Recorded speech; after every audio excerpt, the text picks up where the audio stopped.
essa história não tem graça. Graça nenhuma ela tem. Se você fosse um poeta, pensaria assim também. Um poeta, certo dia, com uma barba para fazer, foi procurar o seu barbeiro, que não pôde lhe atender. Seu barbeiro então falou com profunda simpatia: espere só 10 minutos, é tempo de garantia. Deixa eu terminar primeiro a barba de Zé Maria.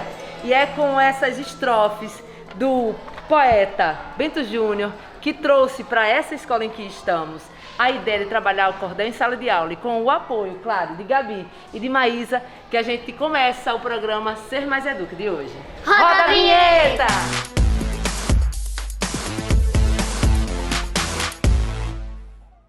Poeta, teatrólogo, professor, cordelista e, para além disso tudo, trouxe para dentro da sala de aula aqui do município o cordel como instrumento de ensino-aprendizagem. Bento Júnior, como é que surgiu essa ideia do cordel brasileiro em sala de aula, que é um projeto de tua autoria? Primeiramente, é bom que se diga que a nomenclatura cordel brasileiro, ela vem em detrimento da própria concepção estruturada, né, da literatura de cordel. E nós fazíamos várias perguntas dentro da Academia do Cordel da Paraíba, né, sobre essa questão. O cordel não é literatura, Amanda? Se ele é literatura, por que dizer que ele é literatura? Redundante. Redundante. Então, dentro dessa redundância, nós, com alguns companheiros lá, confrades dentro da academia, estimulamos o processo de fazermos uma concepção clara do que de fato representava o cordel brasileiro nessa valorização da cultura brasileira. Então, veja bem, uma das estruturas básicas desse cordel brasileiro é deixar bem claro para os leitores a ideia central do seu autor. Por exemplo, quando eu era pequeno, eu lia muito cordel, e na época chamava-se folheto popular, folheto de feira, lia aqueles grandes clássicos de João Grilo, de Malazarte, de Camões, daquelas histórias todas, e ficava encantado com cordel, porque eu trazia nas veias, nos viés parentescos, minha avó e meu avô, que eram dos fanáticos pela cultura popular, ia para as feiras, e lá tinha os cantadores de viola, os cordelistas, na feira, vendendo os seus folhetos, né, pendurados nos cordões, e aquilo me deixava encantado. Cordel, e aquilo, pendurado na corda. Exatamente, e aquilo me deixava encantado. Depois de grande, eu comecei a dar os rabiscos poéticos, né, como eu falei anteriormente. Todo cordelista é um poeta, mas nem todo poeta é cordelista. Então, Amanda, nesse viés do cordel brasileiro, em trazendo essa sabedoria popular, era essencial colocar os leitores cientes de quem escreveu aquela obra, porque eu pegava determinadas obras, não sabia quem era fulano e tal, tá entendendo?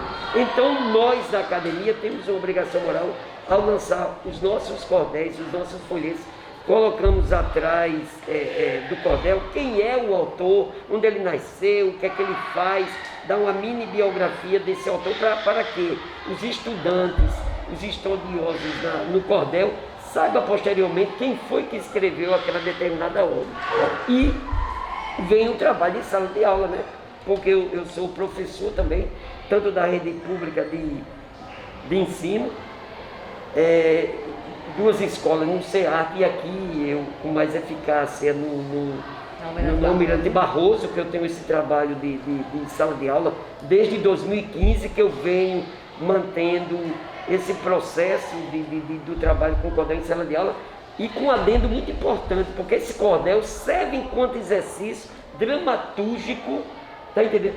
Serve enquanto exercício dramatúrgico para a montagem teatral. Então eu uno o útil ao agradável.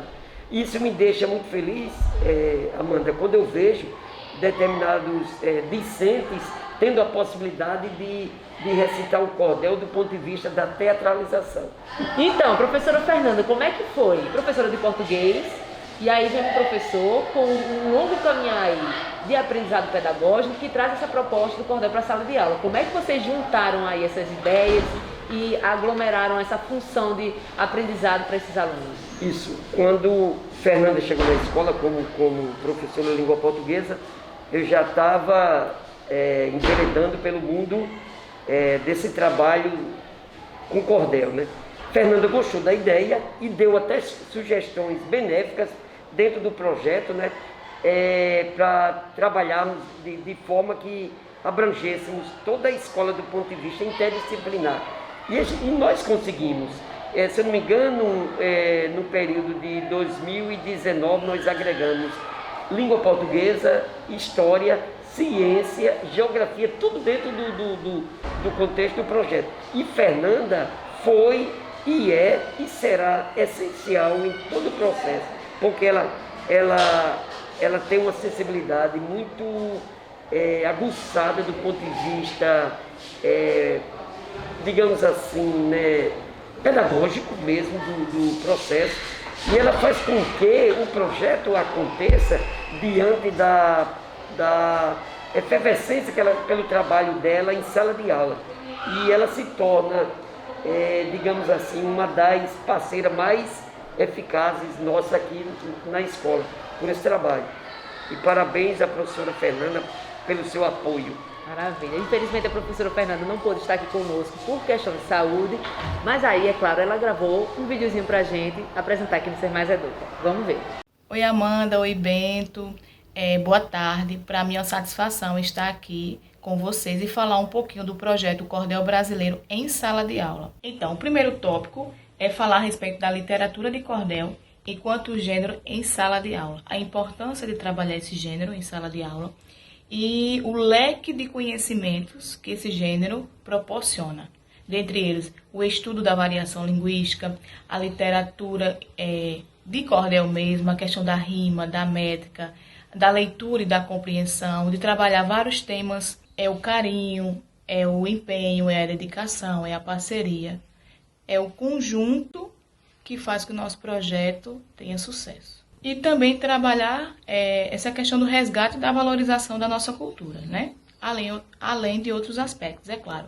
Eu trabalho com os alunos do 6º ao 9º ano, incluindo a EJA. E qual é o sucesso do nosso projeto? Graças a Deus é trabalhar, por exemplo, a questão da violência contra a mulher, né? Entre outros temas. E principalmente nossos alunos, que são eles os protagonistas do nosso projeto. Eu quero agradecer a você, Amanda, por ter ido, né, até a escola e conhecer um pouquinho do nosso projeto. Seja sempre bem-vinda e obrigado pela oportunidade de falar a respeito do projeto. Eu acho que a leitura pode levar a gente para um futuro melhor, para poder arrumar emprego, né? Porque com emprego você se sustenta. Ele é tão pequenininho e gostoso de ler. Bem, a gente começou esse programa com duas menininhas, a coisa mais linda, aqui recitando trechos do teu cordel. Mas, para além das crianças, você também traz o cordel para a sala de aula no processo de ensino-aprendizagem da educação de jovens e adultos. E aí é um público que, na maioria das vezes, em seu perfil, são pessoas que chegam aqui cansadas de um dia exausto de trabalho, de cuidar de filhos, muitas vezes de netos, né? Muitas vezes desacreditados, inclusive, de uma vida melhor. E aí você vem com essa proposta do cordel. Como é que está sendo essa experiência? Isso é brilhante, fantástico.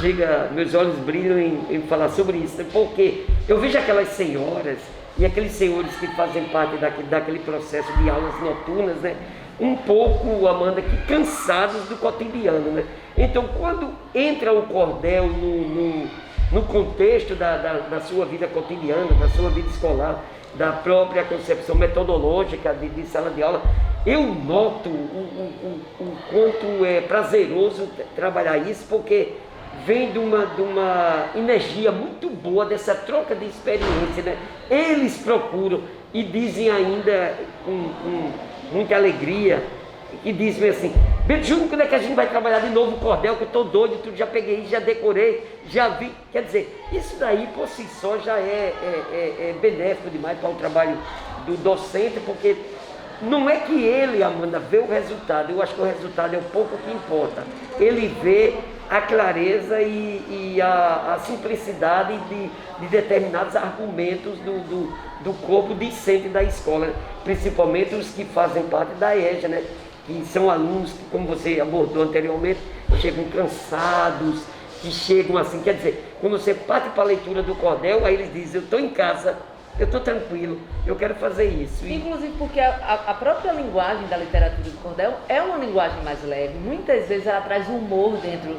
Então eu acho que é isso também que chama atenção nesse processo de quebrar o gelo entre aluno e professor, trazer essa pegada mais cômica, essa questão de remexer no nosso histórico, no nosso passado, trazer figuras, inclusive, interessantes. Quando você traz aqui o carro de boi, o destino do Seridó, já são mais de 300 títulos.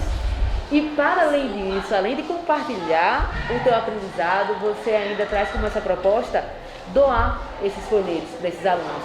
Como é que tem sido isso? Como é que esses alunos têm recebido essa ideia? Robemário, ele é o nosso supervisor daqui da escola, né? Ele é muito simpático essa ideia, né? do cordel, do trabalho do cordel também. E ele, por ser simpático à ideia, ele instiga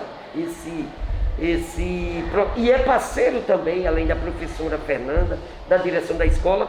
E Robemário não vai me deixar mentir, porque esse trabalho, Amanda, ele só é capaz porque tem pessoas dentro da escola com essa energia agradabilíssima do ponto de vista da efervescência e da continuidade do trabalho. Porque se nós tivéssemos diretores, digamos assim, que não fossem simpáticos à ideia, esse trabalho não funcionava. Tu está entendendo? Ele só funciona porque hoje a escola tem um corpo gestor de envergadura, como o nome se diz, que apoia determinados movimentos dentro da escola e valoriza o trabalho docente e valoriza também, como o nome diz, o resultado desse trabalho com os discentes. Então, esse trabalho, ele só é essencial e eficaz porque nós temos pessoas dentro da escola que valorizam acreditam, valorizam e apostam na ideia e apoiam o processo. Isso é uma das cláusulas básicas desse nosso estatuto, digamos, pedagógico da escola. Tá entendendo? Isso me deixa assim, muito tranquilo em falar isso. Vem cá, o Robemário está ali acompanhando a nossa entrevista. Eu tive uma ideia agora, que tal chamar ele para a nossa conversa? Queria que ele ficasse aqui junto. Será que ele topa? Vamos chamá-lo? Vamos fazer o seguinte, vamos chamar mais uma pessoa aqui para o nosso papo, que está bom demais. Robemário, eu estava aqui falando com o professor Bento Júnior sobre esse apoio que a escola tem dado. Você estava ali no cantinho e foi impossível, né, Bento? Foi mal que a gente tem que chamar você aqui para a nossa conversa, para você falar sobre essa iniciativa de apoiar ideias como essa. Essa ideia de apoiar e de acolher o cordel dentro da escola, eu acho que é uma ideia que deve ser, ela deve ser propagada em todas as escolas, porque ela tem um conceito interdisciplinar. Então, o cordel ele está ligado a diversas disciplinas, como o Bento mesmo falou.